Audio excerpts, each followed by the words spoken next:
My lunch shift was the best lunch I've had in a very, very long time. And I'm hoping this is a good sign to say, hey, things are back.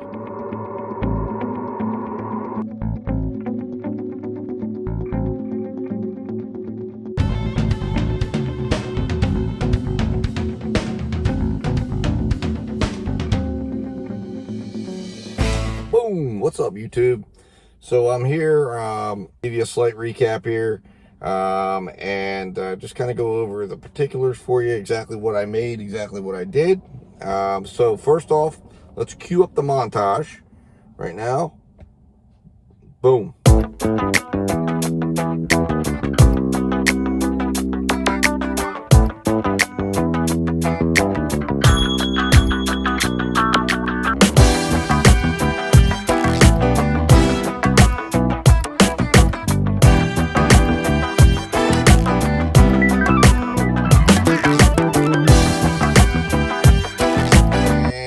We're back from the montage. All right, guys, hope you enjoyed it.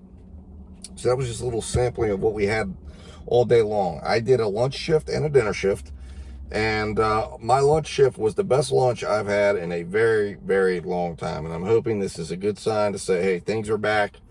As you know, or maybe don't know, I am a DoorDasher slash Grubhub slash Amazon Flex slash Uber Eats driver for the Hagerstown, Maryland market. I did a lunch shift in the Hagerstown, Maryland market, and I ended up, like I mentioned, very, very solid lunch. So I started out with a Grubhub order worth $12.83. That ended up taking me 34 minutes for a $22.64 projected hourly. Next, I did DoorDash, and that was a Noodles & Company order, which was a $7 order with hidden money. I had $1 hidden in there. That ended up being a 21-minute order. I traveled 5 miles for $22.86 an hour based on that order. Next, I took an order, and again, the nice part about this is I did not have a whole lot of waiting time. My waiting time between orders, I literally only had a 2-minute difference between waiting times here. So it was really nice. Some of these were even stacked on top of each other where I was able to do them very close with each other, or took them, right at the end and picked up orders. So it was a very nice flow. But the La Trattoria order I took, that was $8 for $8. That was a 22-minute order, and I only traveled 7 miles on that one. Next, I took Baskin Robbins for $7, which turned out to be $7. Then I took a Wingstop order, which was $7.25. That turned into a $10 order. Then I took a Buffalo Wild Wings order for Uber Eats, which started out as a $10.50 order. And I've noticed this with Uber Eats, that I'm not sure if they're hiding tips or if the customers are going in, and I'm just getting very fortunate that they're going in and adding, in some cases, a significant amount more than what I started with. But this started out as a $10.50 order and turned into an extra $1.27 of tip. And I ended up with $11.77. That order was by far my best order of the day. That was a 16-minute order for $44.14. So you cannot beat that. Then I ended with 2 Grubhub orders, Primanti Brothers and an Evergreen, which is a Chinese restaurant. Primanti Brothers had no hidden. I traveled 12 miles for $12.25. And then Evergreen was as I mentioned, a Chinese restaurant. There was hidden tip in that one. I took it for $9.50 and ended up with $11. The Primanti Brothers ended up being a $29.40 hourly value, and there was an hourly value of the Evergreen order of $27.50. I then took my final order of the day, which was $11.88. It was my worst miles value because I traveled 14 miles. 32-minute order, $22.28 an hour, and that's how I ended my lunch. At $92.73, $25.52 hourly rate for hours worked. I literally worked almost the entire time I was out. There was a 2-minute period where I wasn't working. My delivery rate was $25.76 an hour. So very close. It's exactly what I wanted. I ended up working, 218 minutes, or basically a little over 3.5 hours, for the lunch shift. And then I took a break. I went home, and rested a little bit, and I had plans to go to a different market for dinner. And I ended up going to the Charlestown, West Virginia market. Went in about 5:30. So I took a nice little break. And then I came in and started out really with a very, very fast start. Got a Blaze Pizza Uber Eats order for $17.11 that turned into a $19.91 order. Again, I was talking about the hidden tips, and that ended up same type of situation. Drove 5 miles for that one. 18-minute order, $66.37 projected hourly. Next, I picked up a Golden China order for $7 that turned into $7. 5 miles. $32 an hour order, 13 minutes. Okay, so 2 excellent orders. And then things kind of went awry for a minute. That was at 6:10. I didn't get another order for 50 minutes. Let me explain why. I very quickly picked up an Uber Eats order for $16 and some change. And then I picked up a Grubhub order for $13 that I stacked on top. Total value of this order would have been about $30. Well, trouble immediately started. With Uber Eats, there seems to be a trend, especially in this particular area, where bad orders, or orders where they can't be fulfilled, tend to get passed around, and they tend to get an absurdly large price tag on them because with Uber, unless you call support, if you just keep dropping the order, it's going to move on to someone else, and Uber will just continuously add more money to it until it gets to a point that it's a really, really valuable order.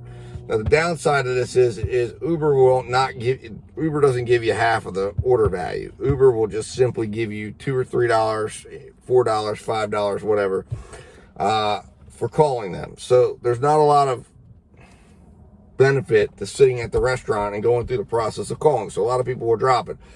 I immediately recognized this was an order at Baskin-Robbins for $16.81, and it was for an ice cream pizza, one item. And I said, oh, there's something wrong here. And it was, when I got in there, it turns out that they did not have the ice cream pizza. So I dropped the order. I didn't have time to call either, so I'm sure that got circulated again. I kind of regretted it. I probably should have tried to work with it, but the reason why I was in a rush is because I had picked up a Grubhub order as well that was literally a couple stores down. Went in there to go get the Grubhub order, and the Grubhub order wasn't ready. I waited literally for 15 minutes. The bar that it was at was way backed up. He told me it would probably be another 15 to 20 minutes. And that order was going to take another 20 minutes to deliver. And I said, I just can't do it. It was only for $12. So I went in and backed out of that order. Well, when I did that, I guess I got put in detention. Because there were no orders coming through from anybody, including DoorDash, for 50 minutes. Well, I got done with those orders probably about 25 minutes. That nothing happened. So then I finally picked back up by taking a Grubhub order, which was for $9.36. That ended up costing me 21 miles. Okay, so that was absolutely terrible value, but it only took me 20 minutes to fulfill. Now, next I took a Chick-fil-A order. All right, that was for DoorDash. That cost me 21 miles, 27 minutes, and it was for $11. Next, I took a China Fortune order for $8. All right. And there was $7, and it turned into an $8 order. So there was a little hidden tip there. That one turned into a 10-minute one for $48 hourly. Then I made the terrible mistake of taking a Long John Silver's, which was very quick because it was like 0.5 miles. But Long John's is one of the restaurants that was affected by staffing, completely shut down. Waited in the drive-thru for 22 minutes for a $6 order, $16.36 hourly value. Terrible. Next, I picked up a Uber Eats order for Ruby Tuesdays for $13.66 to go 2 miles. Boom. Glory Days, $8. No hidden tip. DoorDash, 3 miles. Little Caesars, $9. There was $1 hidden. And now we were on Peak Pay. And that was 8 miles. So little over $1 a mile. Then next, I took another Ruby Tuesday order for Uber Eats for $9.53 for 2 miles. Then I took a McDonald's order for $5.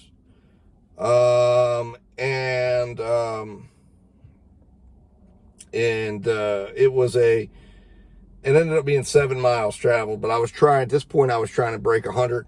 Then I took a $7 McDonald's order, which turned out to be $7 for DoorDash for 3 miles, for a total shift value of $114.46. And between the day shift and night shift, I finally had a $200 day, which had been a long time. I made $207.19 for the day. Did 21 deliveries, drove 149 miles, did an average delivery of $9.87, average of 7 miles per delivery, and worked a total of 560 minutes for the day. So that comes out at about 9.33 hours. I delivered for 428 minutes. So you can see that that was 7 hours of delivery. So, and as you know, 2 minutes of those 2 hours. So that means I spent 118 minutes sitting around with no deliveries on the dinner shift. That is one of the downsides to the market I was in. I almost regretted going there after having such a good lunch in the Hagerstown market. But overall, it was a very good day. Overall, I was very pleased. So the next day, today, we'll see what happens. I'm very hopeful that I'm going to have an equally good day. I'm only going out for dinner shift today. So we'll see what happens. But I wanted to do a little recap of yesterday. And, just remind everybody that, you know what, look, you got to keep trying. You got to keep finding out, how you're going to bridge that gap. And remember, between lunch and dinner, right? What are you going to do? What's your middle? What's your plan? Luckily, my lunch was so good, I didn't need a middle. And that's what was really nice, to get to my 200, which my goal was $200 a day. But I was well prepared to try to figure that out if I needed to. But lunch was just really, really good. So, guys, thanks for watching. This is Dad Dash Industries here again for another recap video. Keep positive. Keep going out. Get a plan together. Always have a goal. Never give up. All right? So I will be back hopefully to report on today and the evening shift and how this goes. Hopefully it's going to pick up from the momentum we had. I've got a $75 goal tonight. So we'll see what happens. Because I'm only going to work about 3 hours. So, let's see what happens, guys. So I'm going to go ahead and send you guys back in. And thanks for watching today's video. 3, 2, 1, and boom.